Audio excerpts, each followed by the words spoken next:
Muy buenas compañeros, tenemos un nuevo episodio y en este caso creo que va a ser uno de esos que tanto nos gusta y que es muy específico de nuestra profesión, ¿vale? Entonces vamos a hablar de realmente cuánto se puede mejorar, si es que se puede mejorar durante la temporada, ¿vale? Entonces en muchas ocasiones, sobre todo en el pasado, se decía mucho en fútbol y baloncesto, en deportes colectivos se decía que la pretemporada era algo así como el periodo para mejorar y la temporada simplemente para mantener el mejor de los casos, ¿vale? Entonces vamos a intentar hilar un poco más fino en ese tipo de problemática. Por esa problemática, pues realmente está muy poco estudiado. Es muy difícil que un equipo profesional nos permitan coger datos y mucho menos datos longitudinales. Entonces, o es el propio prepa o es alguien del staff, o si no es muy difícil que se puedan coger datos con calidad, ¿vale? Entonces, eso es lo que pude hacer yo. Tuve la suerte de aprovechar en mis años en Leboro, como en BBL, como en BCL, para coger datos y junto a mi grupo de investigación, el grupo de investigación al que pertenezco, fuimos publicando diferentes estudios, ¿vale? Entonces, voy a intentar resumir esos estudios más otro que creo que es muy interesante de González tal, ¿vale? Y colaboradores, que creo que va a ayudarnos, ¿vale? Entonces, comenzamos con la pretemporada, lo que se suele decir que es el periodo para mejorar lo que se decía antes, ¿vale?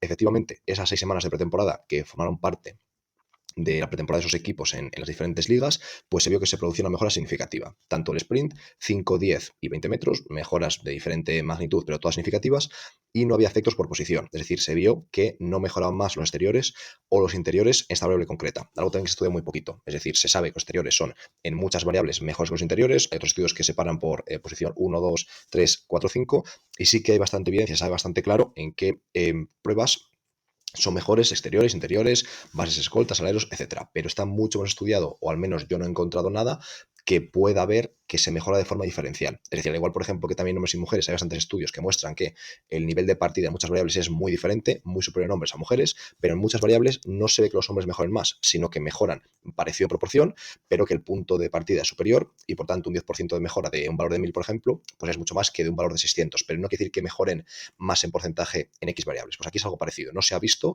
por lo menos lo que he encontrado yo y lo que hemos investigado, que los bases mejoren de forma clara más que los interiores o viceversa en líneas generales. Luego hablaremos de en qué variables sí que ocurre eso, ¿vale? Sprint curvilíneo, también un sprint diferente que, bueno, que empezamos a medir hace ya unos años y estamos en proceso de validación y simplemente intenta capturar ese tipo de movimientos que no son rectilíneos en baloncesto. Hay también otro protocolo, yo no lo hemos replicado porque empezamos a coger datos mucho antes, entonces no hemos podido cambiar la forma de medir, pero sería interesante. Vaina a raya, creo que fueron los que investigaron o que publicaron algo en esta línea y era un sprint similar, no es justo el que hacemos nosotros, pero es parecido, utilizando la línea de 3 para que sea una trayectoria curvilínea y no rectilínea, que se vio mejor significativa en ambas direcciones y tampoco hubo significación o interacción, perdón, significativa por posición. Cambio de dirección 505, no hubo mejoras claras, no hubo mejoras significativas. En cuanto a salto vertical, ¿qué se vio? Que el squat jump produjo cambios, pero estos no fueron significativos. Es decir, había tal dispersión que no se podía asegurar que hubiese un cambio que, pues eso, que llegase a nivel de significación estadística y que no fuese simplemente azar. Por el contrario, CMJ y el salto libre, Balakov, ¿vale? El salto con uso de brazos, sí que mostraron mejoras de buena magnitud y significativas, ¿vale? Y aquí sí que hubo en el salto libre una interacción significativa por posición. Mejoraron mucho más los exteriores, en torno a un 7%, que los interiores en torno a un 2%, ¿vale? Estos son las variables más interesantes. Tenemos diferentes variables medidas, es decir, hay bastantes más, saltos horizontales, tanto frontales como laterales, pero lo principal es lo que hemos reflejado, ¿vale? ¿Qué podemos comentar ahora? Vamos a intentar ver, vale, la pretemporada sabemos que se tiende a mejorar, lo hemos visto en las variables, ya podemos ver cómo no todas, en este caso, que han sido 7 temporadas, 6 o 7 dudas y 6 o 7 temporadas analizadas, es decir, son muchos jugadores, muchos años, no es que un año concreto en un equipo se mire, es decir, parece que ya podemos ver que la tendencia general es a mejorar, ¿vale? Por lo menos en este tipo bueno, al final, claro, el prepa siempre era yo, entonces siempre hay un sesgo en mi caso, esto ha ocurrido, a lo mejor otro prepa mejora más o mejora en variables diferentes, otro menos, no sabemos muy bien, pero en principio se ve que diferentes equipos, entrenadores, consiguen mejorar casi todas las variables en la pretemporada, de pre a post, en las 6 semanas, que es poquito tiempo, en jugadores ya profesionales, que eso es importante, no es tan fácil y hay mucha evidencia que muestra que conforme más alto es el nivel de un jugador o de un atleta, mucho más difícil es mejorar. Y vosotros mismos lo podréis ver como cuando empecéis a hacer fuerza, mejoráis casi cada semana, de aquí a 2 años menos y de aquí a 10 años de entrenar bien fuerza, es muy difícil seguir mejorando. Es un poco la idea que ocurre con los profesionales, ¿vale? ¿Qué ocurre ahora cuando analizamos, vale, qué sucede de forma longitudinal? No 6 semanas, sino en toda la pretemporada, desde el principio de la pretemporada hasta pues el final, la fase final de la liga regular. Esto también intentamos estudiarlo y vamos primero a analizar qué encontraron González y colaboradores, ¿vale? En su estudio en la NBA, muy interesante, y ellos midieron diferentes variables. Nos centraremos más en las físicas y menos en las de vigor, estado de ánimo, energía, ese tipo de variables, ¿vale? Para intentar acotarlo un poco, nos centramos en las más puramente condicionales. Ellos midieron el salto vertical, pero no la altura, sino la potencia. Entonces hay que saber simplemente que no era justo centímetros o la medida que fuera correspondiente en Estados Unidos, sino que era la potencia en vatios. Entonces se vio que los titulares, ¿vale? Los que empezaban de inicio y que jugaban más que los no titulares, mejoraban en torno a 73 vatios de media, había una mejora de esa magnitud, y los no titulares, los suplentes, empeoraban 160. Ya se ve muy diferente, cosa que no se vio en los estudios que hemos comentado, que no había efecto por la posición en la mayoría de ellos, ni tampoco la liga, ni tampoco los minutos jugados, ¿vale? En cuanto a tiempo de reacción, también se mostró una posible mejora superior en los titulares respecto a los suplentes, ¿vale? Potencia en sentadilla. Aquí no hubo diferencias claras significativas entre los titulares y los suplentes. Todos ellos mejoraron la potencia en sentadilla de una forma similar.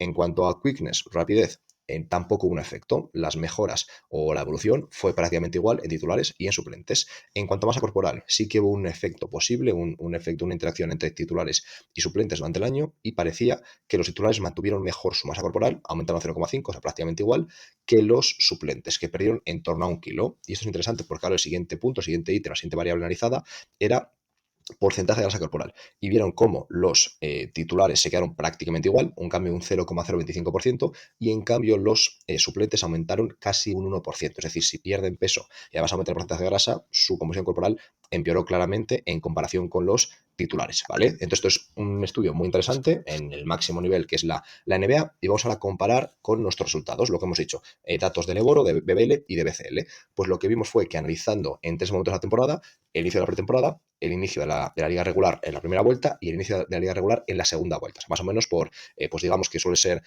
primeros de agosto, esa primera evaluación, después el siguiente a mediados o primeros de octubre, un poquito antes, y la siguiente en torno a febrero, ¿vale? Tenemos bastante parte de la temporada analizada, ¿vale? Entonces lo que vimos fue que en cuanto al salto, SJ, CMJ libre, ¿vale? La altura del salto mejoró en todos ellos de forma significativa entre la primera y la tercera evaluación, ¿vale? Y no está influenciado ni por minutos jugados, ni por la liga, ni por la posición.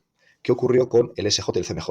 Que entre la segunda y la tercera evaluación había un aumento grande y significativo, y no fueron significativos entre la primera y la segunda. Esto es interesante, que la pretemporada en este caso no produjo esos aumentos significativos, es decir, como que tardó más tiempo en mejorarse este tipo de saltos, y ocurrió lo contrario con el salto libre. Entre la primera y la segunda un aumento significativo y de buena magnitud, y en cambio entre la segunda y la tercera, aunque aumentó, no llegó al nivel de significancia necesaria, es decir, se estabilizó, ¿vale?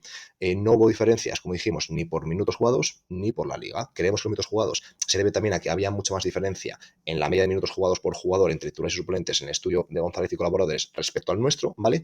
Y en cuanto a liga, pues no se había estudiado si mejoraban más de una liga o de la otra. Sí que había diferencia en magnitud, obviamente. Conforme más arriba jugamos, más saltan los jugadores, eso ya lo tenemos comprobado y lo hemos vuelto a ver de nuevo, pero no hemos visto que los del Leboro mejorasen más, o la BBL mejorase más, o cierta posición mejorase más, ¿vale?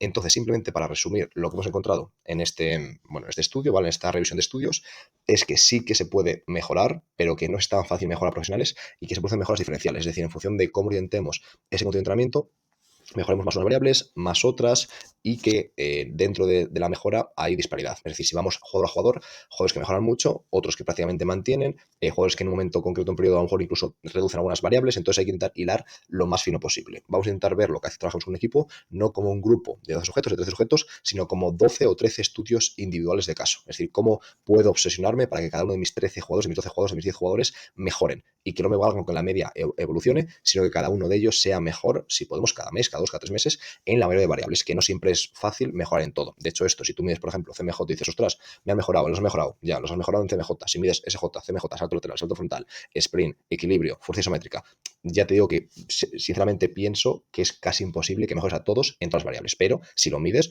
puedes verlo, puedes comprobarlo, y si no es así, pues ajustas, y si es así, pues súper bien, y a disfrutar ese trabajo bien hecho. Bueno, compañeros, nos escuchamos la semana que viene con una entrevista muy especial de un profesional, un compañero, un amigo nuestro que está en Asia trabajando. Ya os contaremos.